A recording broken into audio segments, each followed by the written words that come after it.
দোস্ত, ওই আসমানওয়ালা মালিক যাকে যতক্ষণ হায়াত দিয়া রাখছে অতক্ষণই শুধু শুধু মাতবরি করতেছো আল্লাহর সাথে। ঠিক করছো না, ঠিক না এটা। আমার ভাই যারা নামাজ পড়েন না, ভুল করছেন, অনেক বড় ভুল করছেন, অনেক বড় সাংঘাতিক বেয়াদবি করছেন।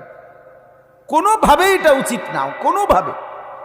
এক সুতা এত বড় বেয়াদব হওয়া মানুষের জন্য কোনোভাবে মানানসই না। আমি এই জন্যই তো বললাম বেনামাজির জিন্দিগি কুত্তার জিন্দিগি। এই জন্য বললাম জানোয়ারের জীবন এটা, জানোয়ারের জীবন। কারণ এক জানোয়ারের হিসাবে দূরে কাইরা কুইরা দুনিয়া খাইয়া পইরা পেশাব পায়খানা কইরা সমান, আর কিছু নাই। জানোয়ারের পরবর্তী কোনো গন্তব্য নাই, জানোয়ারের কোনো আখেরাত নাই, জানোয়ারের কোনো কবরের ভয় নাই, জানোয়ারের কোনো জান্নাত জাহান্নাম নাই, জানোয়ারের কোনো হাসর বিচারের ময়দান নাই। উঠাবে আল্লাহ হাসরের ময়দানে, আবার আল্লাহ বলবে সব তোরা জন্তু জানোয়ার মাটি হয়ে যা, মাটি হয়ে যাবে।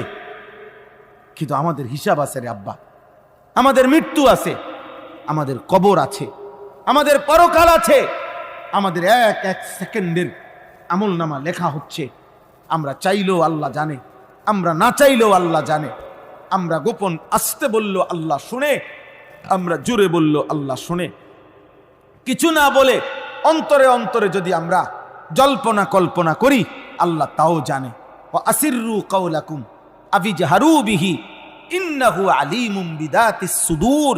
আল্লাহ বলে তোমরা আস্তে বলো কিংবা জোরে বলো কিংবা হৃদয়ে গভীরে লালন করো, আমি সব জানি, আমি সব শুনি বান্দা, সব জানি। ইয়ালামু খাইনাতাল আয়ুন ওয়া মা তুখফিস সুদূর। আল্লাহ বলে বান্দা চোখের যত গুনাহ আমি জানি, অন্তরে লুকায়িত যত গুনাহ আমি তাও জানি, আমি জানি বান্দা। ইল্লা কুন্না আলাইকুম শুহুদান ইজ তুফিযুনা ফীহ। আল্লাহ বলে বান্দা 24 ঘন্টা যখন তুমি যেই কর্ম করো, যেই সেকেন্ড তুমি যেখানেই থাকো, আমি আল্লাহ তোমার সামনেই থাকি, আমি তোমার সামনেই থাকি, আমি তোমার সামনে উপস্থিত আছি, আমি দেখছি, আমি দেখতেছি, আমি দেখতেছি বান্দা, আমি দেখি বান্দা, আমি দেখি।